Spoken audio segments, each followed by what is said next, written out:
Hi everyone, and welcome to Horror Spectator. If you're new here, consider subscribing.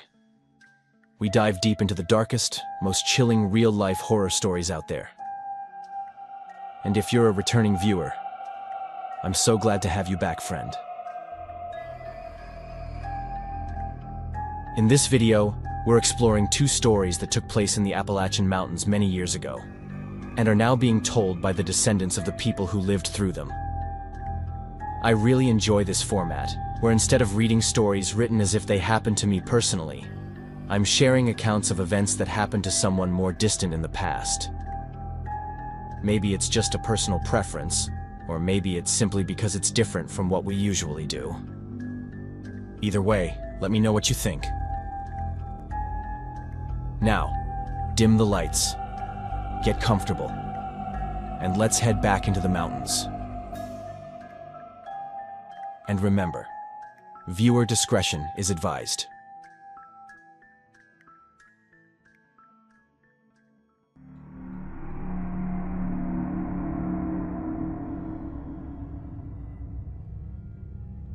I've grown up hearing stories about the Appalachian Mountains.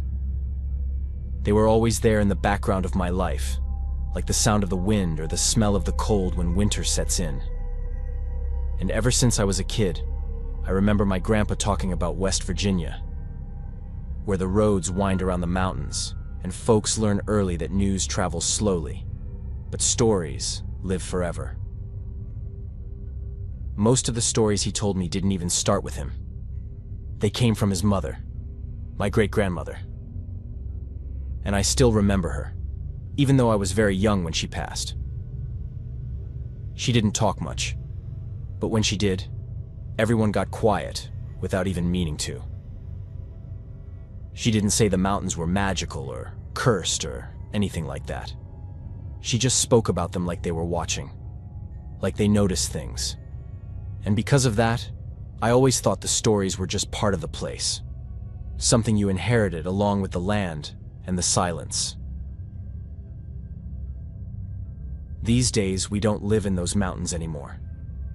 My grandfather eventually left them behind, not just because of the sadness, but also because the poverty was overwhelming. Still, I visited a few times when I was a kid.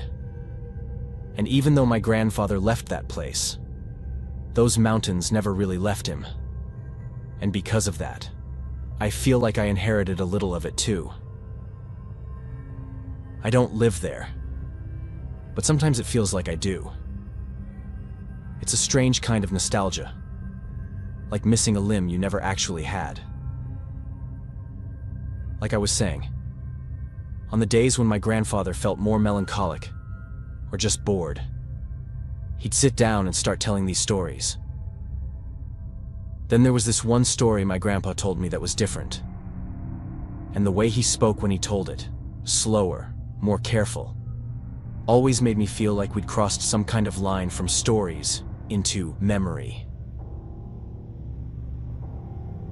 He said it happened more than 50 years ago. Back then, he was young, and he lived in a small mountain community where people kept to themselves. And like most small places, everybody knew each other. Which meant that when he started to care for a girl in the town, he kept it to himself. He didn't tell his friends. He didn't tell his family. He barely even admitted it to himself.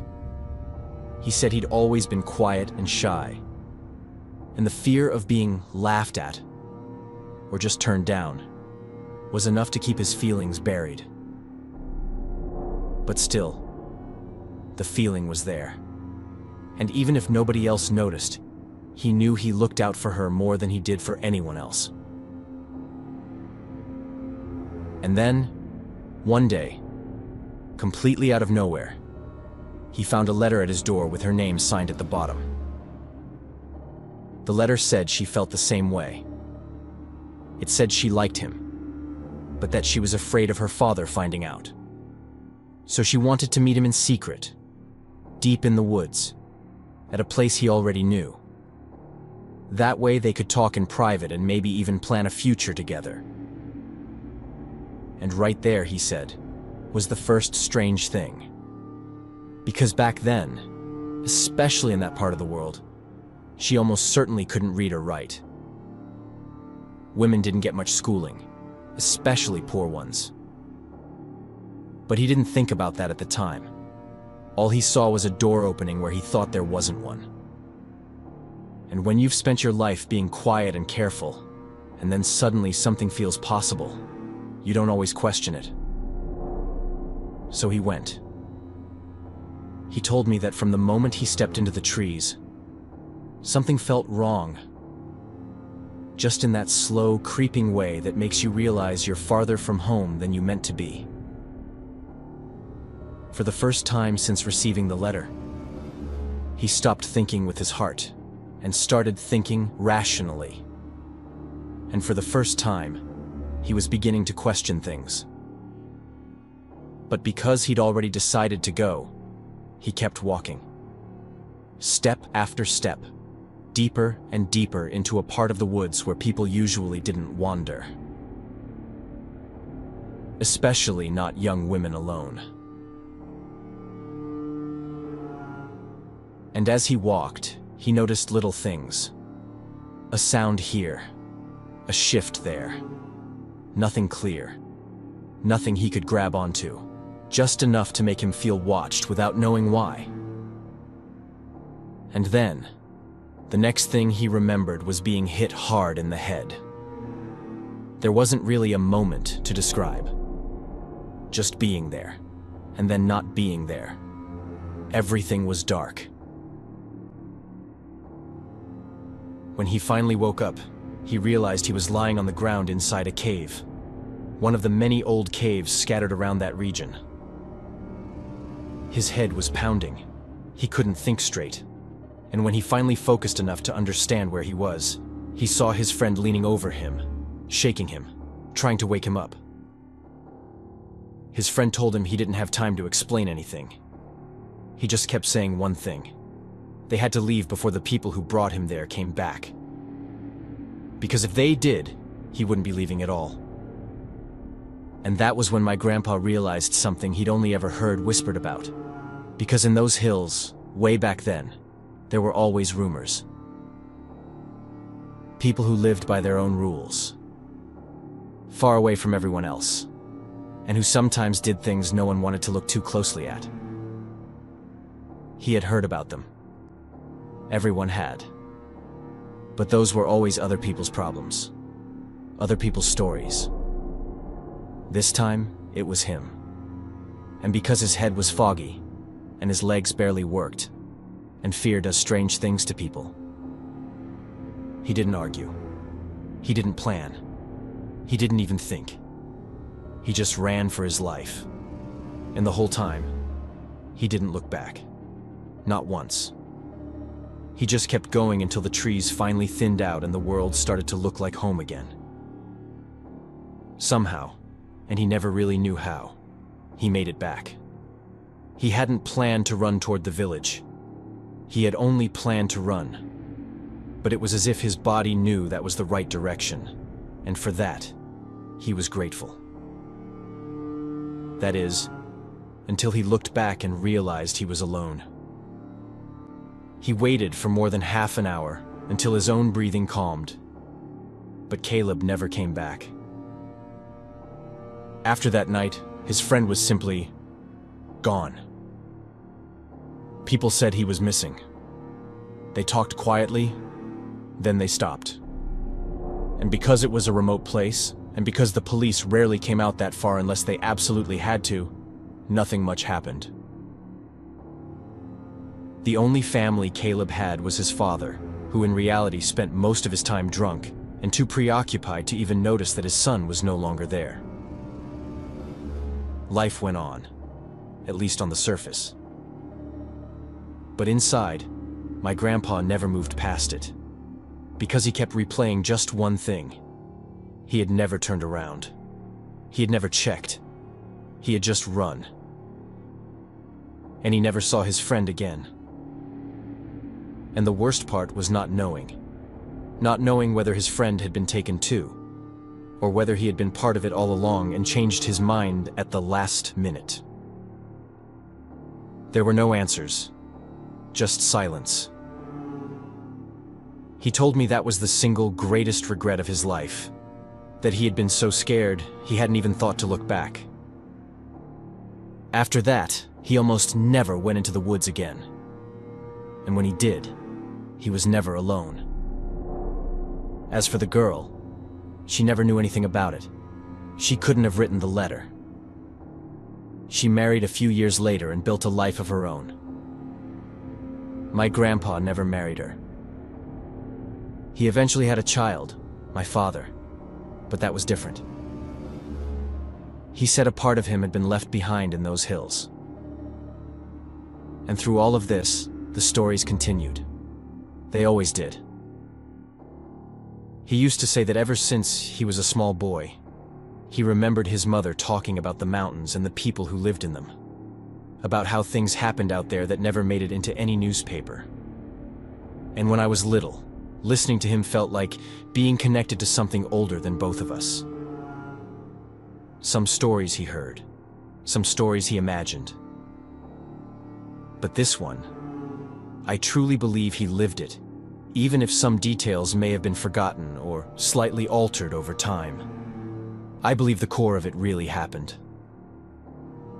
And now, whenever winter comes and the nights stretch long and quiet, I still think about him, and about those mountains, and about how many stories they've kept hidden, long before us, and long after we're gone.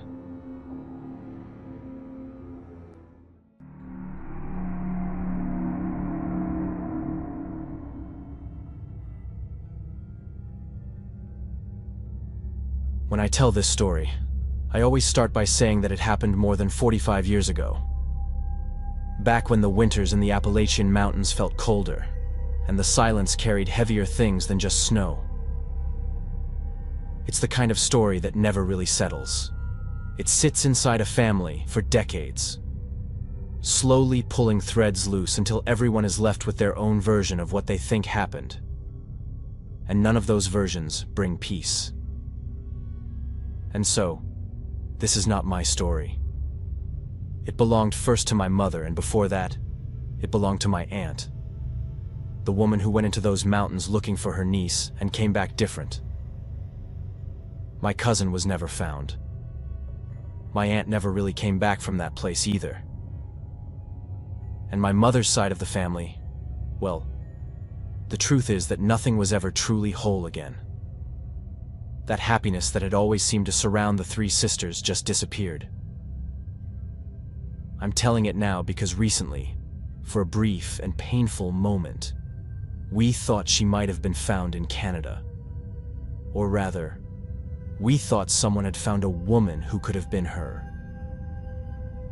It turned out not to be true, but the hope rose up. And then the truth crushed it back down again. And all of the old memories came rising with it.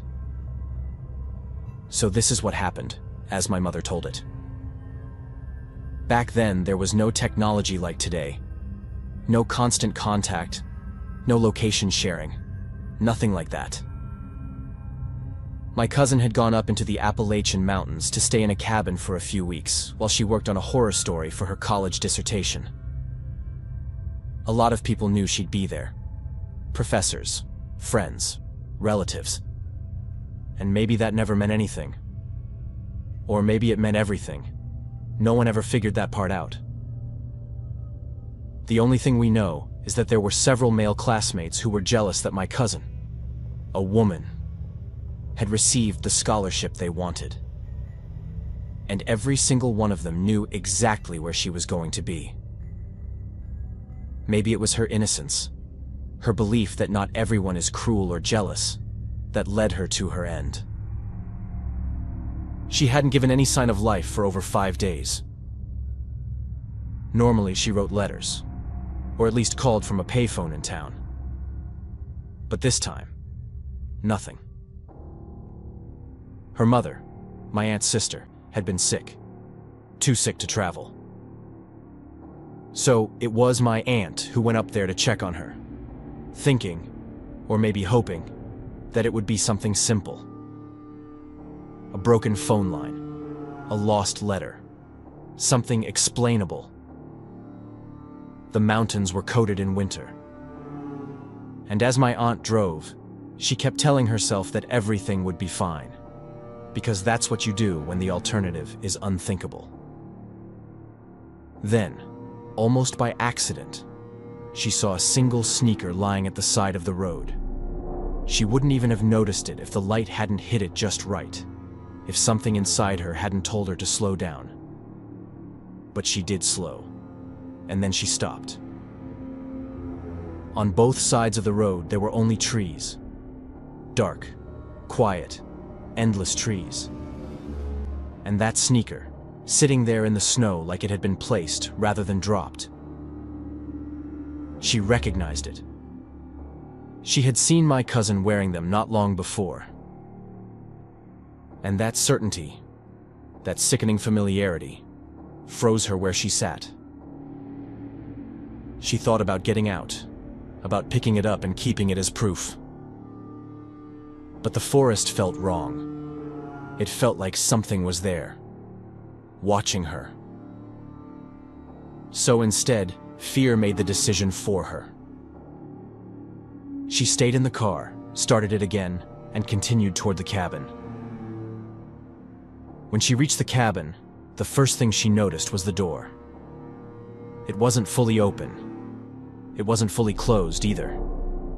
It just hung there, slightly ajar, moving a little with the winter wind. Inside, it looked like life had been interrupted. There was nothing overturned, no obvious struggle, just wrongness. The floor was wet in patches, as if someone had walked through the cabin with snow-covered boots and let the melted water soak wherever it fell. Even the couch was damp, like someone had stood or jumped on it, boots and all. And all of it made no sense. She called out her niece's name again and again, but nothing answered. Just the sound of the wind against the walls and the deep quiet of winter pressing in. And instead of calling the police that night, which she would regret for the rest of her life, she decided to search. She walked the perimeter. She called into the trees. She told herself that her niece might be out there somewhere and might answer back. And so she searched until the cold drove her inside again. That night, she stayed in the cabin. She would later say that she felt watched almost immediately, that as soon as the dark settled against the windows, she started to feel that the woods weren't empty at all. And when she finally fell asleep upstairs, it was the kind of sleep that happens only after exhaustion and fear have worn you down to nothing. And then sometime in the middle of the night, she woke up. No sound had woken her, or maybe something had, but she could never describe it. Only that she woke with her heart racing, as though her body already knew what her eyes were about to see. At first, she says she was almost certain her niece was there, surprised to find her asleep in her bed. But as her eyes adjusted to the darkness, she realized the room was completely empty. She went to the window and looked out across the snow and the trees. And there, moving slowly through the forest, was a figure. At first she thought, or desperately hoped, that it was her niece. She told herself that maybe the girl had been lost. Maybe she was frightened. Maybe she was disoriented. In that moment of confusion and fear, she did something that most people would later say was a mistake. But the truth is, we can all have our opinions, yet none of us were there to know how we would really react in a moment of such desperation and hope. So my aunt went running downstairs. She opened the cabin door. And when she looked again, really looked, she saw that it wasn't her niece at all. It was a man. A man walking calmly through the trees in the middle of the night, in the middle of nowhere. At first, he didn't see her. He just kept walking like he knew exactly where he was going. Then, out of nowhere, he looked straight at my aunt. The moment he saw her, he started running toward the door. My aunt, terrified, slammed it shut immediately. Terror hit her all at once. She locked every lock. She checked every window. And then she spent the rest of the night sitting awake, listening to the quiet, certain that she had made a terrible mistake by not calling the police sooner, thinking that she had narrowly avoided something happening to her as well. And the more she thought about it, the more a deep sadness settled over her. The certainty that this man had been responsible for her niece's disappearance. By the time the sky finally began to lighten, she had already decided. She wasn't waiting anymore. The police arrived faster than she expected. They searched the cabin. They searched the surrounding woods. But winter complicates everything. Snow hides and snow erases. There were almost no clear tracks left, no signs that led anywhere, no certainty. And slowly, the search widened. Days turned into weeks. Weeks into months. And then, finally, into years. My cousin was never found. No body, no lost clothing, and no answers, just absence. And one thing my aunt always mentions is that just one day earlier, that sneaker was right there by the side of the road. But the police never found it. My aunt went back to the spot several times, but it was gone. Which means someone must have deliberately removed it. And the family, especially my aunt and her sisters, broke in ways that can't really be repaired. Grief like that isn't loud. It's quiet. It moves into a house and stays there. And now, more than 45 years later, my mother told me the whole story again because, for a moment, like I mentioned at the beginning, there was news. Someone had found a woman in Canada who looked remarkably like my cousin would look today, and hope came back. But it wasn't her. And so the story sits where it always has, in winter, in the Appalachians, in the space between what we know and what we fear. And all I can really say is that the mountains never answered us back. They just kept the silence we gave them. And that's why I'm telling it now. Not to solve anything, not to reopen the wound, but simply because, after all these years, the story still lives here. And sometimes, when the cold wind blows through the trees just right, it feels like the past is still out there, walking slowly between the shadows.